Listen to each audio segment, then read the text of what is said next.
Le PSG explose, atomise, humilie, fracasse, mange, dévore l'Olympique de Marseille ce soir. Et 1, et 2, et 3, et 4-0. On aurait aimé beaucoup plus, mais très clairement, le Paris Saint-Germain a fait le taf de la première à la 90e minute de jeu. En plus de ça, Kylian Mbappé sort sur blessure à 1-0. Tout le monde était inquiet à 1-0 parce qu'on sait qu'il y a un PSG avec et sans Mbappé. Mais même sans Mbappé, le Paris Saint-Germain a prouvé qu'il avait des joueurs incroyables dans toutes les zones du terrain avec Kolo Muani et Gonzalo Ramos qui ont été buteurs ce soir. Gonzalo Ramos, double buteur pour ses premiers buts sous les couleurs du Paris Saint-Germain, et Kolo Muani aussi qui ouvre son compteur but avec le Paris Saint-Germain. On se posait beaucoup de questions sur ces deux attaquants qui ont été achetés très cher par le Paris Saint-Germain. 90 millions d'euros pour Kolo Muani, 75 plus 15, et 80 millions d'euros pour Gonzalo Ramos. Les deux joueurs n'avaient pas encore marqué sous les couleurs parisiennes,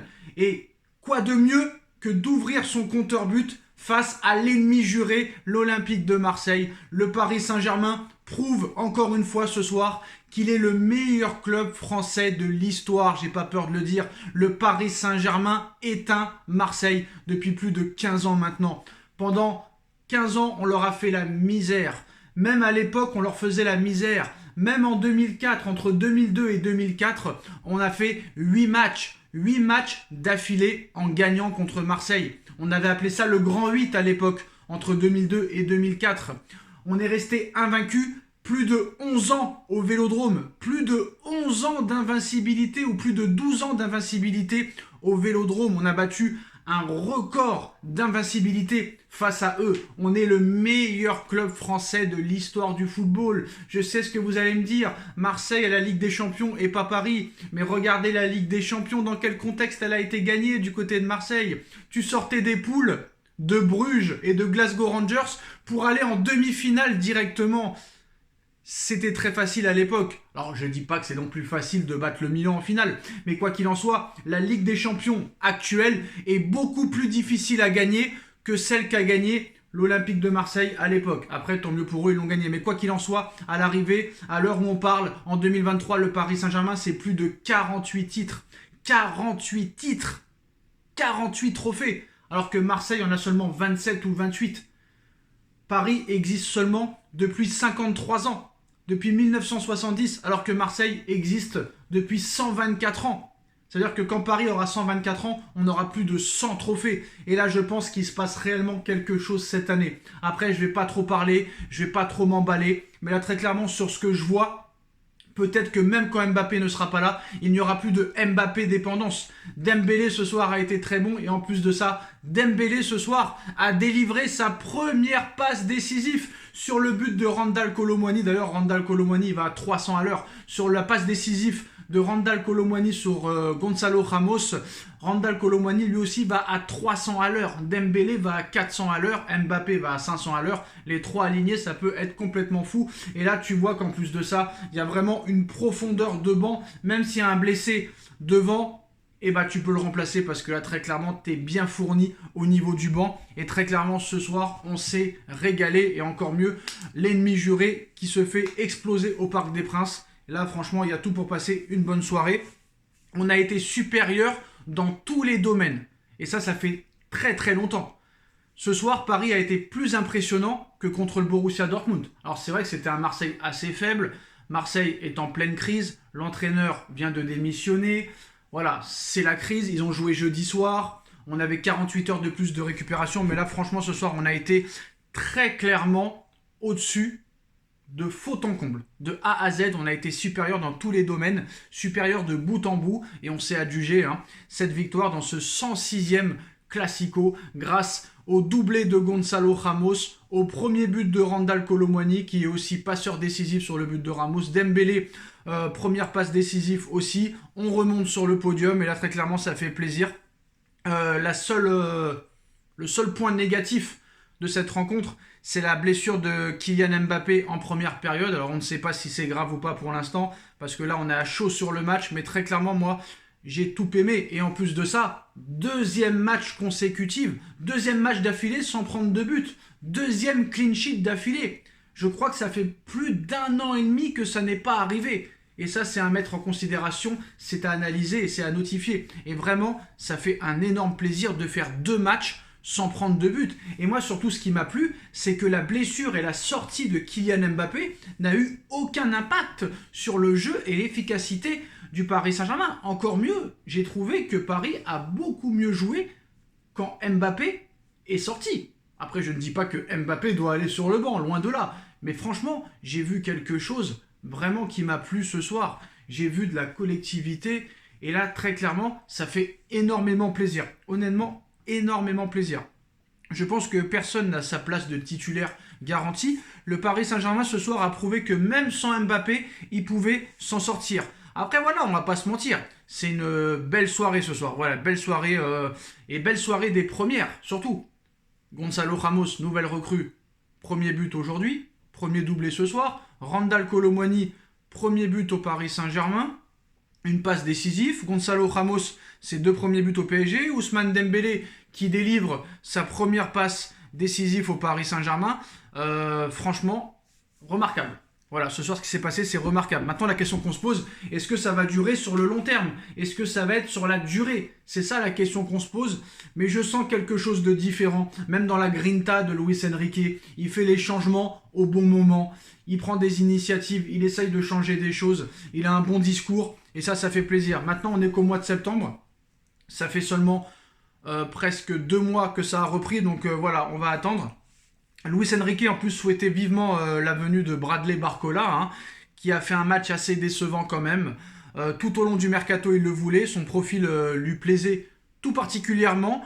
Et Lucho a clairement des idées en tête avec Bradley Barcola depuis le début. On a eu un premier aperçu quand même assez payant ce soir, parce qu'il n'a pas été si mauvais que ça, Bradley Barcola. Il peut mieux faire.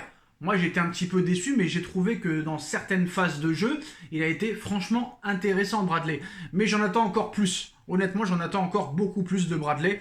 Mais j'ai hâte quand même de voir la suite. Le milieu de terrain, irréprochable. Franchement, que ce soit Warren, que ce soit Vitinha, ou que ce soit Manuel Ugarte. Franchement, très très bon. Défense solide, même si le PSG n'a pas vraiment été inquiété. Donnarumma aussi a fait l'arrêt qu'il fallait en première mi-temps après le premier but. Et que dire de Achraf Hakimi? Hakimi métamorphosé. Hakimi encore buteur ce soir avec ce superbe coup franc. Ça a été le premier but de la soirée. Et Hakimi, franchement, c'est la bonne surprise de ce début de saison. Après 2 premières années décevantes, Hakimi, je le trouve métamorphosé. Il a franchement évolué. Il est dans le progrès total. On a vu Mukiele qui est revenu. Voilà, les entrées de Fabian Ruiz, les entrées de Carlos Soler ont été faites au très bon moment. Et là, je pense que maintenant, il y a un vrai collectif. Il y a une adhésion, en fait. Il y a vraiment quelque chose. Tu vois que le groupe est très proche, que tout le monde s'entend bien, qu'il y a les sourires aux lèvres, alors que l'année dernière, ce n'était pas le cas. Voilà, moi, je suis très content. Je trouve que c'est une très bonne chose, une excellente chose que Paris a mis hors de l'effectif Neymar, Messi, Ramos, Verratti et compagnie. Voilà, ça a été la meilleure chose que Paris a fait. Maintenant, le mercato, il faudra le juger sur toute la saison, mais je trouve que ça a été une très très bonne initiative d'avoir viré Neymar, Messi, Sergio Ramos, Marco Verratti et tous les autres. Voilà, très clairement, c'est la meilleure chose, la meilleure décision qu'a pris le Paris Saint-Germain depuis une décennie au moins. Ça, c'est vraiment bien. Je suis vraiment très content. Ce soir, je suis vraiment satisfait de ce que j'ai vu. Maintenant, j'aimerais voir ça à chaque match. Très clairement, j'aimerais voir ça à chaque match. J'ai l'impression qu'on monte en puissance, qu'on monte en régime, qu'on commence vraiment à être supérieur. À un moment donné, quand même, on s'est retrouvé avec 72% de possession de balles face à Marseille. Voilà, très clairement. Maintenant, on va pas se mentir. Très clairement, Marseille, je ne sais pas si c'est vraiment encore un grand club de Ligue 1. Ça fait plus de 12 ans qu'ils n'ont pas gagné un seul trophée. Et on ne peut pas dire que ce soit à cause de l'argent. Il y a beaucoup de clubs qui ont remporté des Coupes de France, qui ont remporté des Coupes de la Ligue. Même depuis que le Paris Saint-Germain est sous pavillon qatari, donc il faut arrêter de se trouver des excuses. Depuis le départ de Deschamps en 2012, Marseille a gagné 0 titre. 0 titre. Nada. Niente. 0 au total. Donc à un moment donné, maintenant il faut se poser des questions et il faut arrêter de faire les mêmes excuses que Aulas à l'époque. Paris a un budget supérieur, on ne peut pas rivaliser, ça n'a pas empêché Nantes, ça n'a pas empêché Toulouse, ça n'a pas empêché Strasbourg et d'autres clubs de gagner des Coupes de France et des Coupes de la Ligue. Ça va en faire rire certains, il y en a qui rigolent autour de moi, mais c'est la vérité, c'est vraiment la vérité des choses. Je ne sais pas si Marseille est encore un grand club français, mais en tout cas, Paris est le plus grand club français de l'histoire et le seul club européen. Le seul club français qui peut peut-être ramener une Ligue des Champions à la Ligue 1, c'est le Paris Saint-Germain. Maintenant, on va pas s'emballer, on va voir ce qui va se passer. J'espère que ça va pas commencer à prendre la grosse tête, à se la raconter, à se dire ça y est, on est supérieur à tout le monde. Non, non, non. Il faut vraiment que Luis Enrique les fasse tempérer, les calme dans le vestiaire et dire que c'est seulement un match de Ligue 1 qu'on a gagné, c'est normal. Mais maintenant, voilà. Maintenant, là, on va rentrer dans le dur. Octobre, novembre, décembre, janvier, février, mars, il va falloir être au même niveau, tous les mois qui arrivent. Honnêtement, l'homme du match, je ne saurais le dire. Je vais mettre quand même Gonzalo Ramos, qui a été double buteur. Voilà, pour moi, Gonzalo Ramos ce soir, c'est mon top 1. Mon top 2, je mettrai Monsieur Randal Kolo Muani, qui est buteur et passeur décisif. Et en numéro 3, c'est compliqué, mais je mettrai Hakimi, même si Dembélé pourrait être sur le podium.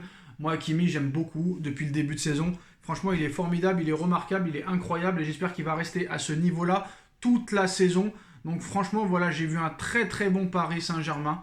Même un grand Paris Saint-Germain, certes, face à une équipe assez faible, on va pas se mentir. Je sais ce que vous allez dire à chaque fois, machin. Mais à chaque fois que Paris gagne, c'est une faiblesse totale en face. Mais c'est peut-être aussi le Paris Saint-Germain qui est supérieur aux autres équipes et qui les empêche très clairement de pratiquer leur jeu. Donc voilà. Maintenant, il y aura les excuses des supporters de Marseille. Ouais, c'est normal, vous avez battu une équipe faible qui vient changer d'entraîneur, et nanani et nanana. Vous avez gagné grâce à l'argent, vous avez gagné grâce à votre budget, vous avez acheté l'arbitre. On connaît les supporters marseillais, c'est toujours de la haine. Ils savent jamais se remettre en question. D'ailleurs, plus personne ne sait se remettre en question maintenant de nos jours. Quoi qu'il en soit, on est supérieur, on est le meilleur club français. 48 trophées. Alors qu'on a seulement 53 ans d'existence, pendant que les autres en ont 127 ans d'existence, et on a déjà 15 trophées de plus qu'eux. Et si seulement on pouvait gagner cette Ligue des Champions cette année pour faire fermer les bouches de tout le monde, là ça ferait plaisir et là on pourrait faire la fête. Victoire du Paris Saint-Germain, 4-0 ce soir, doublé de Gonzalo Ramos, premier but de Randal Kolo Muani et but de Achraf Hakimi sur coup franc. Paris remonte sur le podium, Paris atomise l'Olympique de Marseille, Paris meilleur club français de l'histoire du football. Dites-moi en commentaire ce que vous en pensez, on like, on partage, on commente, on s'abonne et on se retrouve dans quelques minutes pour le débrief de Nono sur la chaîne Les Vidéos de Nono et Sacha. Tchuss.